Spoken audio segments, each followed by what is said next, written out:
I go biking to the Tenderloin neighborhood, thinking all the way about that Taurus moon, which will be full tonight, sitting atop San Francisco and hanging heavy on my heart. Now every year that same moon marks some major downfall of spirit, usually in some form of everything falling to pieces. And I'm getting very curious to see how it all turns out this year, half knowing it's probably not going to be easy.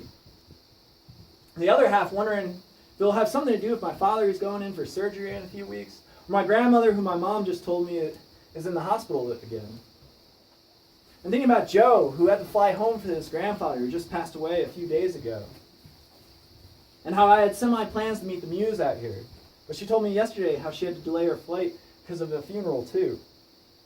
But there's no time to be too concerned with all this death in the air, because I'm so busy being out of my mind with happiness as I cross the Golden Gate Bridge again, roll up and down those historic hills, following signs for Civic Center, thinking visions of how beat this area is going to get the closer I get to the center.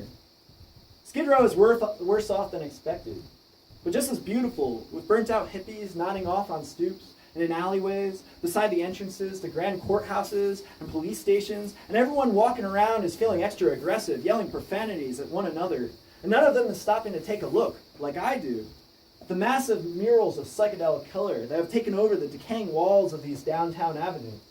All week, friends and even my uncle have told me to avoid Tenderloin, which only made me more curious because out of all my travels, I've always had the same experience, that art follows poverty. And I think, well, if it's so tough here with dealers and pushers walking the streets, stepping over their customers, who some may have OD'd and others are just rousing from another opiate dream, then it's probably the only place in San Francisco where an artist can still afford to live. Most of the murals speak in an illustrative vernacular, from cartoons of the 90s, and I moved from one block to another enjoying the color, but not getting too attached until I come upon a giant Buddhist shrine, painted upon the front exterior of an abandoned and dilapidated row home that resembles the gates of Nirvana if there ever was one. And at the front door, a bum is sleeping all tucked in nice and cozy with his garbage bags wrapped around his lap and a 40 rolling out from his outstretched hand, but not breaking. And I wonder if this is Siddhartha. Is this Siddhartha going through his trials to become enlightened, only in the modern era we pay no mind to those having a hard time?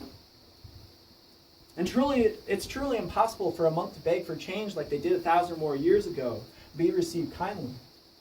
I find pennies and a quarter at the beggar's feet, possibly discarded or maybe forgotten, but instead of picking them up like I normally would, I leave them in some other change I found in the neighborhood on the sidewalk next to him for when he wakes.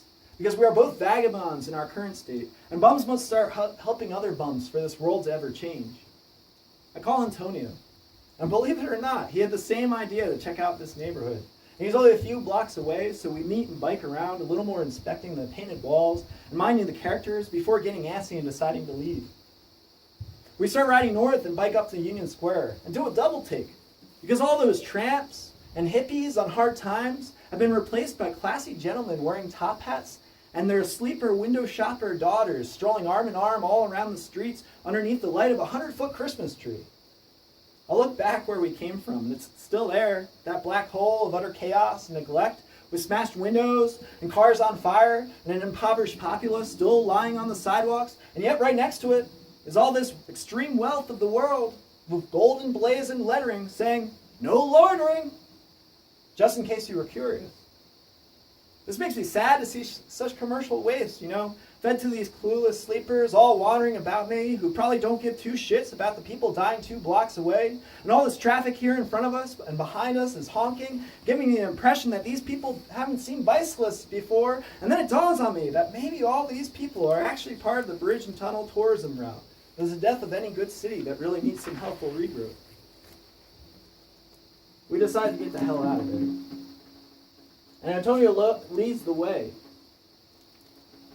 riding his bike straight up Nob Hill, which goes for 3 or 4 blocks before we reach a plateau, and then several more blocks before we reach the actual top. And from there, we are looking down on all the rest of the city. And it's dark now, so all the lights are twinkling up at us. And over towards the bay, there's this great big light shining behind the skyscraper. And I yell over to Antonio, who's still making his way up the last part of the hill, huffing and puffing, but not cursing his fixed gear, and instead seemingly enjoying the patience it requires. "Hey man, I think the moon is coming out." And sure behind the sole skyscraper spire of an apartment building with the Oakland Bridge as its backdrop, out pops the moon, big and catastrophic, looking practically golden, maybe the biggest yet I've ever seen in this life, and she is drawing us, all of us, closer to getting a better sight line. So we go over to the edge of the hill, and we step up to the corner, where already there's a woman standing there with her phone held in front of her, snapping a couple pictures, that normal pose. And then she's standing there, absorbing the moon's luminescence, taking up her entire screen. And she's somewhat surprised when we walk up right next to her to do the same thing, as if she lost track of where she was for a minute and forgot she wasn't alone in this city. We pull out our phones and take pictures too, leaving our bikes leaning against the nearby building. And as we do this, the whole corner begins to fill up, with all these other people stopping, and even pulling their cars over to get out and stand there looking at this glorious muse of muses glowing above the city.